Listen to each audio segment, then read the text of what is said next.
melihat itu sebagai sinyal positif ya bagi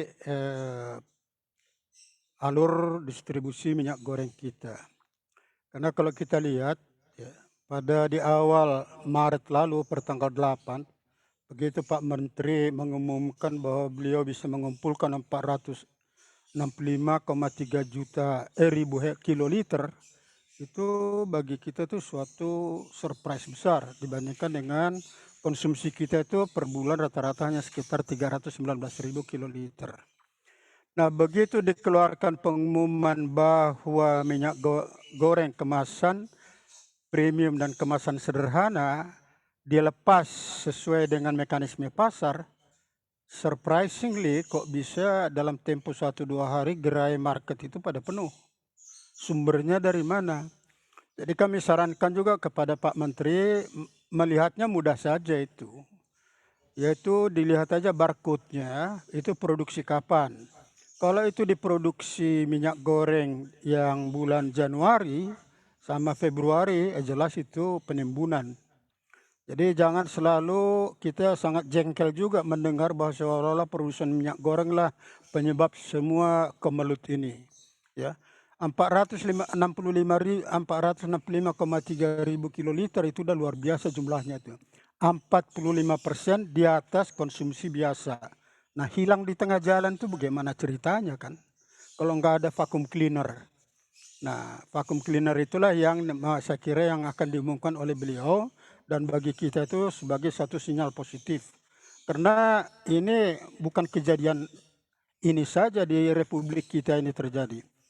Tahun lalu Agustus di 2021 hal sama tapi case-nya lain. Begitu COVID-19 berjangkit luar biasa, masker hilang, oksigen hilang, kremasi jenazah aja dibisniskan. Jadi gimana coba? Jadi dengan ditonjolkannya itu baguslah sebagai suatu contoh untuk kita janganlah mengambil kesempitan kesempatan di dalam kesempitan. Itu Mbak Eneke, Mbak Vika. Baik, Pak Sahat, kalau dugaan Anda kalau bukan di produsen, lalu tingkat mafia yang disebutkan oleh Menteri Perdagangan ini ada di mana? Apakah di distributor atau mungkin ada di pihak lain?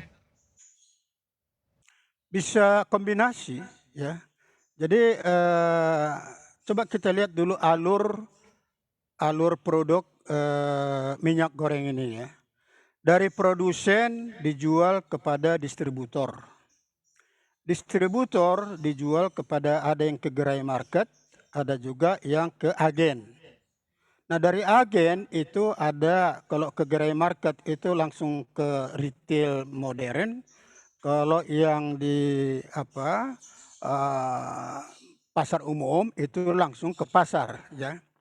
Nah, dari situ ada kemungkinan yang terjadi adalah dari distributor itu ditahan atau bisa juga dikumpulkan oleh pengumpul. Kemudian dari agen juga bisa mengalir ke pengumpul. Bahkan dari pedagang pun bisa ke pengumpul. Nah, yang menjadi perhatian kita adalah seperti yang disampaikan oleh Pak Menteri tadi, siapa yang nampung ini? Tentunya kan ada, dan itu pasti pemodal besar. Kalau hanya pemodal kecil-kecil seperti ibu-ibu rumah tangga, ya cuma berapa lah, nggak terlalu besar. Pemodal besar ini kemana? Itu disampaikan oleh Pak Menteri. Pertama adalah ke industri, bisa mengalir ke industri.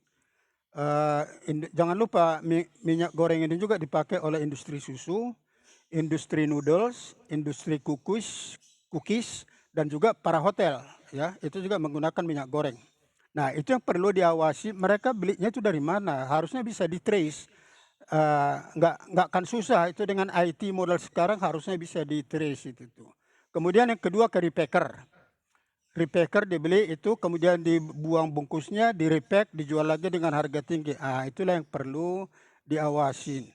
Jadi kami pikir sesudah kemarin ini bahwa minyak goreng curah akan tetap dengan pakai model harga eceran tertinggi, yang mana sebetulnya kami juga dari produsen tidak suka model ini, ribet gitu. Kami dari produsen lebih senang kalau subsidi itu diberikan langsung ke masyarakat, bukan ke industri. Karena kita juga kerja akan tambah extra works. Tapi kami udah usulkan waktu itu ke presiden, kami juga bikin surat, sebaiknya itu pakai model kalau subsidi itu BLT. Jadi apa langsunglah kepada konsumen, yaitu kepada masyarakat yang berpenghasilan rendah. Kalau mereka dengan kartu bisa beli, ini kan gampang semua dan tidak akan terjadi disparitas harga. Tapi karena pemerintah menetapkan kita harus dengan HET begini, kami ikutin. Nah, kemarin sudah hampir selesai. Perindustrian sudah membuat suatu konsep untuk IT.